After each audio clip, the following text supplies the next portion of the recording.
Well, good morning, everybody. Thanks for coming. I'm Wendell Fraker, the director of the department for Missouri Department of Health and Department of Medical Marijuana. And I'm going to let the folks here introduce themselves in just a minute, but thanks for coming today. We're going to be doing the portion on testing. And of course, what we're working on is the point system and the scoring questions for our licensed facilities as we issue those licenses a little bit later on this summer. And I'll let our legal counsel, Richard Moore, here is going to be the moderator for what we're doing today. But I think most of you all probably know what the amendment did. It passed on November the 6th, 65% margin, and brought medical marijuana to Missouri. And so the Department of Health has been the department that is supposed to take care of the program, and so that's what we're doing. So thanks again for coming. We'll have another one of these this afternoon at 1, and then tomorrow there'll be one at 9 and 1, and then the final one on Wednesday at I believe it's 9. And so these will be the last 5 categories of scoring that we'll be working on. So again, thanks for coming. I'll let everybody introduce themselves. Brian, why don't you start off? Sure. My name is Brian Ludmer, and I am the program manager for the breath alcohol program with the State Health Laboratory. Okay. So my name is Alan Schaefer. I'm the chemistry unit manager of the State Public Health Laboratory. Dr. Gary Clapp with Missouri Western State University, Organic Chemistry. I am Steve Deerhoff. I'm legal counsel with the department. And Richard Moore, general counsel for the department. Okay, and with that, we'll get started. Turn it over to Richard.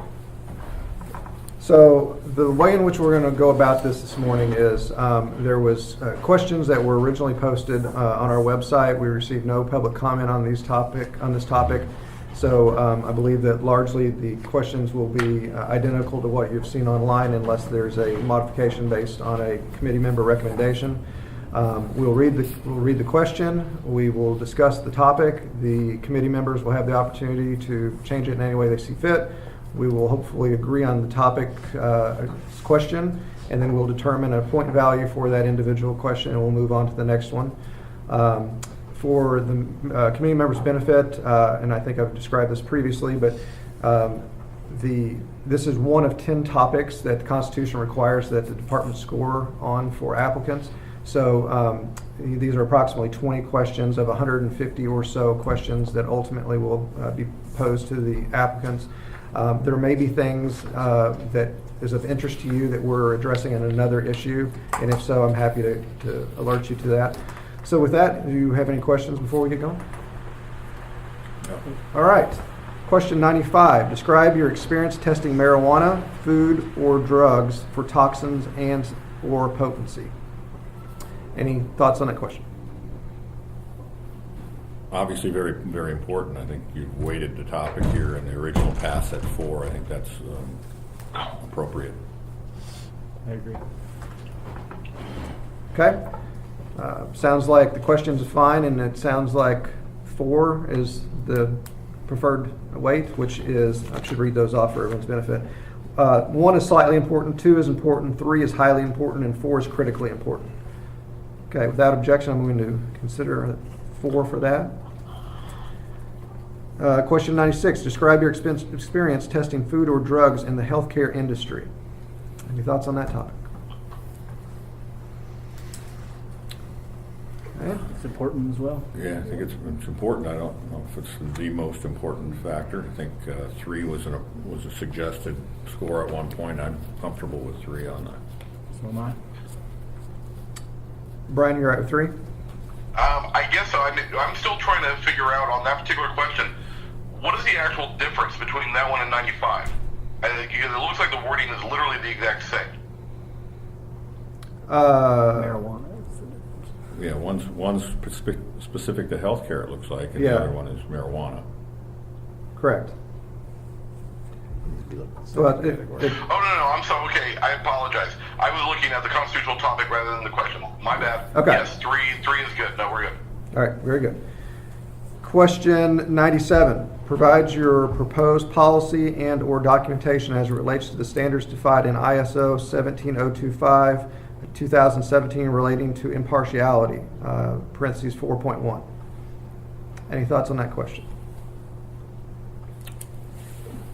I thought that was more difficult to inherent in a laboratory operations is the impartiality. So I would expect that any applicant have policies regarding that, and they should follow them.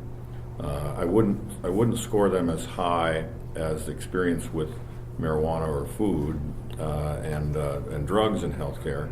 So I scored that at 2. Okay.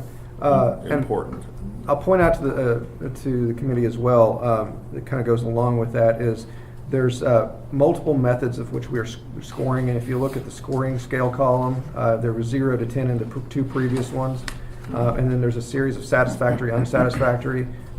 So we're basically trying to see, do you have the policy? Do you have the plan? If so, provide the plan so that we have it, because that'll be the only way in which we can acquire that.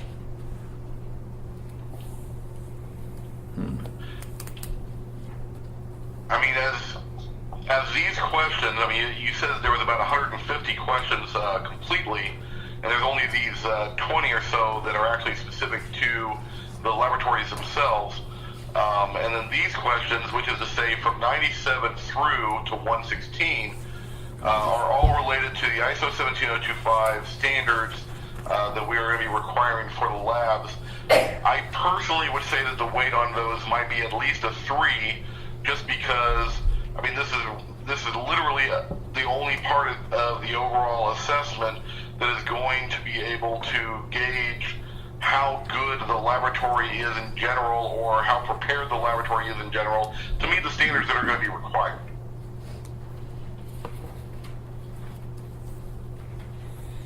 But are you saying this is only just a pass-fail then, or are we supposed to put a number on it? No, you need to put a number on it for the scoring purposes, and you have to remember as well that we're going to be having blind scores scoring these. So they're not going to have specialized knowledge in testing. We're going to have to provide them the information that they're going to have. So in order for them to score it, it's going to have to be very clear on what they're scoring upon. So that's why for the very specific questions, we believe the scoring was appropriate to be satisfactory, unsatisfactory. Let me just make sure I'm clear then. Our scoring was to be 1 through 4. That is to provide the department an understanding of how important you believe that question is compared to the other questions. Okay. At the end of this process, outside of this committee, we're then going to be taking the entire packet of questions that you recommend to us and placing a weight on the topic, or each question within the topic. And that's going to be what provides us guidance from you. Okay.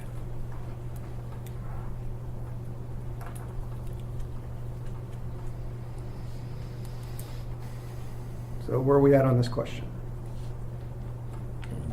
Brian, you thought this was a 4? I would think it's a minimum of a 3, if not a 4. And I only say that because, you know, when we're looking at the testing facilities specifically, these 21 or so questions, 22 questions, are literally the only ones that are gauging at all how ready the testing facility really is to meet the standards that we are putting into place. And so from that perspective, if they don't have a lot of, you know, it'd be easy to say, well, it's important, but it's not highly important or anything else. Well, realistically speaking, they could therefore, you know, be unsatisfactory on a lot of this and still pass, because it's only a small part of the overall questions that are being asked. Since this is the only part that's going to be specific to the testing facilities, yeah, I believe that it should probably be at least a 3, if not a 4. I could bring it up to a 3, but as I read 17025 4.1, I thought it was more related to impartiality, potential conflicts of relationships, what might, in the past when I've run laboratories, you know, there was a dollar amount that people had to report to me if somebody were to take them for dinner, for example. If it exceeded a certain amount, I needed to know that, because it could affect their impartiality on any topic. So you just don't get in bed with the client, so to speak. Sure. Okay, so I mean, if we want to look at it just from that perspective, I mean, it probably is not a 4 on this particular issue.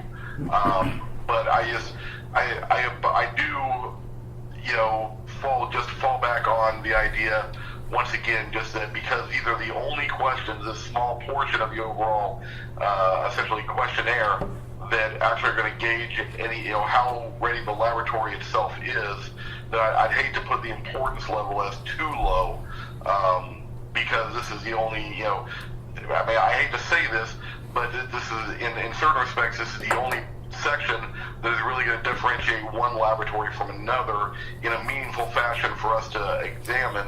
And that's not to discount the other questions, because I'm sure they're important as well. Yeah.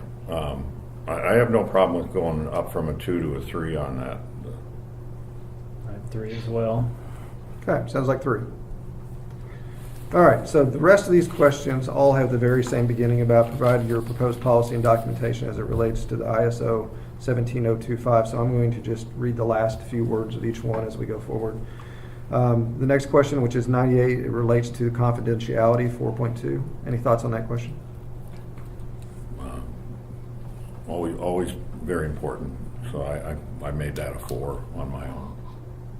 I had it as a 3, but I could go 3 or 4. It doesn't. Brian, thoughts? 3 or 4, yeah. 3 be fine.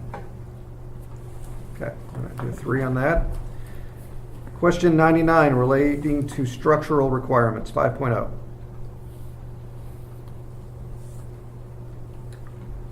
Definitely important that they know what kind of laboratory they're going to have to do this testing. So it's 3 or I had it as a 3.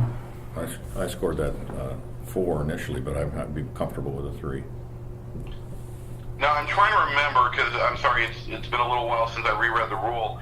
When we talk about the structural requirements, does that include the security?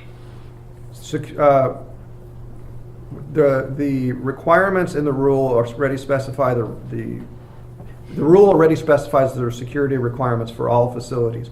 Another committee dealt with how you will exceed the minimum requirements established in the rule. So I got you. Okay, 3 or 4 then, yeah. 3. 3. Okay. Question 100, relating to resource requirements 6.0. I scored that a 4 if I understood the resource, meaning major equipment, things like that. I think you have to have the right equipment to do the job. I had a 3, but I go 3 or 4. I'm okay with 4. Okay, sounds like 4. Question 101, relating to personnel 6.2.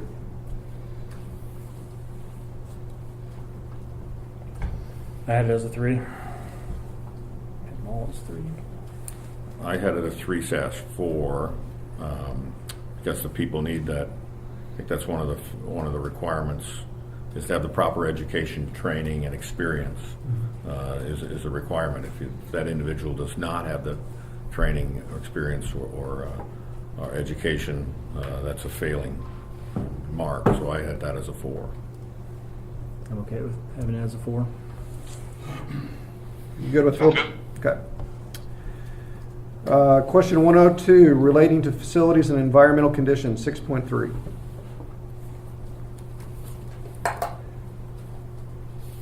Very important as well.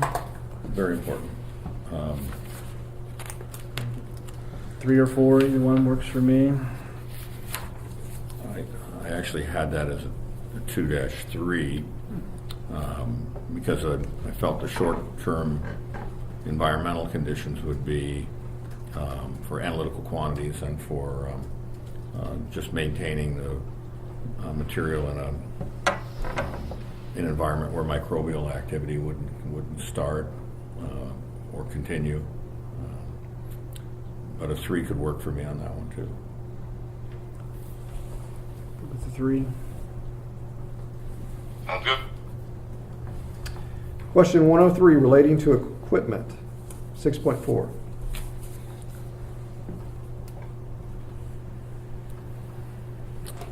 I scored that 3. I scored that. I had it as a 3.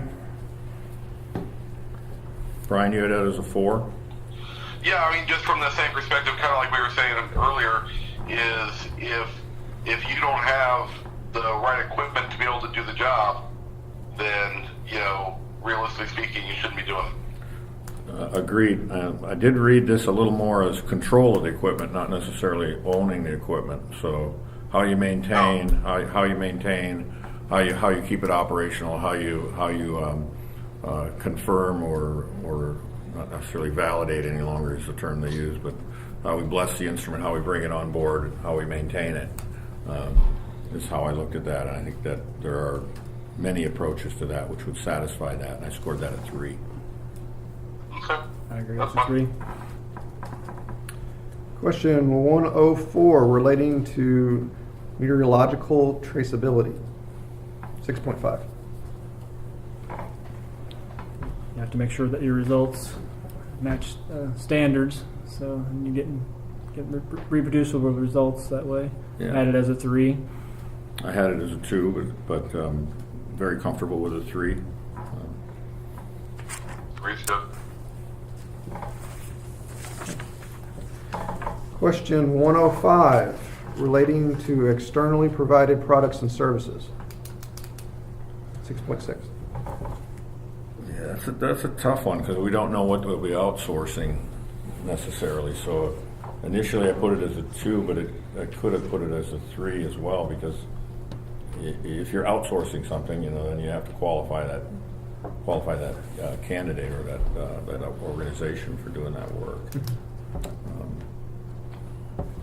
I'd go 2 or 3. Brian, what is your thought on that? I mean, I was right there at the 3 level, but I mean, either one is fine. Right in that range is where I was at. I had it as a 3. Okay, let's do 3. Question 106 relating to review of requests, tenders, and contracts. 7.1. Yeah, that's sort of the paperwork behind doing work. And I don't think that's as important as the equipment, maintaining it, and all the work that goes into operations of a lab. I scored that at 2. And I don't remember what the 2 was. 2 was just important. Richard? I'm sorry. 2 is, the scale is 1 slightly important, 2 important, 3 highly important, 4 critically important. Yeah, I scored that important, just 2. I agree with that. Go with the 2. Sounds good. Question 107 relating to selection, verification, and validation of methods. 7.2. That's going to be a tough one. It's going to be.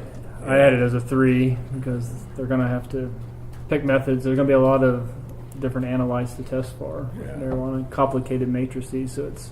Yeah, I actually scored it a 4 just for those same reasons. Yeah. It was going to be a very difficult. And I'm okay with moving it up to a 4. I had that one as a 4. I mean, if you don't have a good methodology for doing what you're doing, then what are we all doing here? Okay, so I'm hearing 4. Yeah.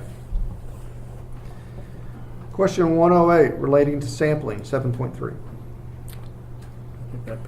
That's important to make sure you get a good homogeneous sample and it represents what they're actually testing. So I would put that as a 4.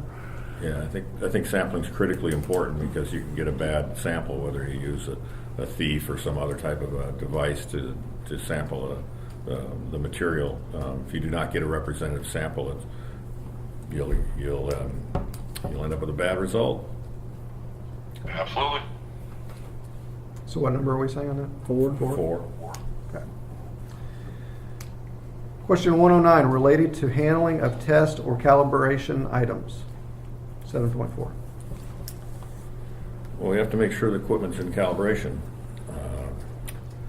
And I think as part of the method, we know if a unit is operational, if it's reflected, if it's past whatever system suitability or linearity, whatever we're using. Performance checks. Yeah, and all some that. sort of performance check to make sure that's going.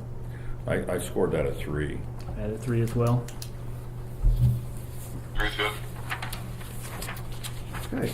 Question 110 relating to technical records. 7.5. I scored that 3. I did as well. Yep. Question 111 relating to evaluation of measurement uncertainty. 7.6. This will be important when you get the results back. Whoever you're working for, that they know the variation in your results. I would score that a 4. I scored that a 2, actually. I'm okay with going to a 3. Yeah. We can meet in the Okay. middle. Yeah, I think that would be all right. Is 3 sound all right to Yeah, you? I had that as a 3. Okay. Question 112, relating to ensuring the validity of results, 7.7. That I did score a 3, and I think it's important that the methods are validated and that the equipment's operating under those controls. We got proficiency testing and everything would probably Yeah. fall underneath that, so I'd go with a 3. Works. Question 113, relating to reporting of results, 7.8. Probably the same as validity. You have to make sure they understand that what results you're reporting. I'll go with a 3. I could go with a 3. I had it as 4, but I could go with a 3. I think a standardized report would be good for everyone, and have that report look the same from whatever laboratory it came from. Brian? I was honestly on my own list. I had marked a lot of these as like a 0.5, and that was actually one that was like a 3.5. So yeah, I'm good with either one, 3 or a 4. I mean, it's right there. It's right in there for me. Yeah, we could go 3. Okay, sounds like 3. Question 114, relating to complaints, 7.9. I didn't think that was as important, and having been in this industry 20-some years, tracking complaints was important for certain activities, but not as important as the other things we had here. So I scored that a 1, actually. I would have it as a 2. It gives you I a had chance scored for that a little bit improvement. higher. I had scored that as a 3, but my thought process on that was, I'm still curious. I have not gotten a lot of information from some of the laboratories that do this type of testing in other states, but I am curious about, with our constitutional amendment, the way it was set up, and the testing is only allowed one time, and with the homogeneity issues that there are oftentimes with marijuana batches, I am wondering if there's going to be a significant number of complaints and how those are actually going to be handled. And so I actually had rated this a little bit higher, but I'm willing to go with a 2 on that. Yeah, we could do 2. I'll just quickly touch on one thing that you addressed in there. You are correct that the department can only require testing to be done once. However, the rules do allow for the licensees to test in the qualified labs at any stage that they see fit. So hopefully they will be utilizing that opportunity. Right. No, sure, absolutely. Question 115, related to non-conforming work, 7.10. I scored that a 4 because maybe it was relating back to our complaints issue, was if there's failing data generated or something failed, how do we, or the work is non-conforming, if you do not have sort of an out of specification or a decision tree when we find a bad number for whatever reason, or something's amiss when the quality reviews the report, how do you handle that? And so that was, I think that's critical in any system, whether it be ISO or FDA or GMP, GLP, GCP. I mean, the soup to nuts alphabet. I just felt that was pretty important. I agree. You have to be able to handle those situations where it's not your normal, when something doesn't go Yeah, like you expected an to. instrument can go haywire on you while in the middle of an analysis, or somebody perhaps used a wrong method, and there's a mechanism by which we find that out, and this generally spells that decision tree. Corrective action and everything Yeah, would be included in that. Yeah. I'm okay with a 4. Yeah. I was going to say I had that as a 4. All right. Last question, 116, relating to control of data and information management, 7.11. Yeah, I scored that a 4 also. Just because I think the challenge we've faced in the industry over the years has led back to how do we get back to data? How do we know someone hasn't changed the data? And so having a change control as well as a mechanism by seeing when data is changed. Automatic integration doesn't always work for peaks. There could be a second peak in there or an interference. And so if somebody goes into the metadata and actually reintegrates something, we have to be able to know that. I agree. 4. I agree. All right. I just noticed something I want to get your thoughts on, and sorry I've not teed this up prior to now. If you look at the questions, we've designed the scoring in such a way that satisfactory is on a 10-point scale, unsatisfactory is 0, satisfactory is 5, there's another step that's 7, and then a distinctive score is 9. We also allow for the applicant to provide adequate proof to justify what they've claimed, and if they provide adequate proof, they get the additional point. The way that question 98 through 116 are drafted, it's basically provide your proposed policy and documentation. It's not really asking for you to expound on what it is, other than or anything more than what it actually is. So I'm not seeing the need to do the additional point for the proof, because the proof is the initial question. Mm-hmm. Do you all have any concern about removing the extra proof point from these? I'm thinking that the applicant, inherent in the question, would refer to a standard operating procedure or a quality manual or something that they Correct. have there, and a document number, so that you could better understand their response. And in that case, you wouldn't need that extra. That's what I'm saying, because I don't see how the scorer would have. If you got the point for the question, you would, out of necessity, get the point for the proof. And if that's the case, then why do it? Yeah, I agree. Okay, we will change that to remove the proof points on those. All right, so then we're through with all the prepared questions. Are there any other questions that the committee feels like is appropriate to add to the packet? I don't have any. All right, well then we will do one motion. All of those in favor of accepting the questions and values as determined by the committee signify by saying aye. Aye. Aye. Opposed, say no. The ayes have it, and we appreciate your efforts in this. Thank you very much for coming. Thanks everybody for coming. Our next panel will be today at 1 o'clock in this room, dealing with the manufacturing facilities.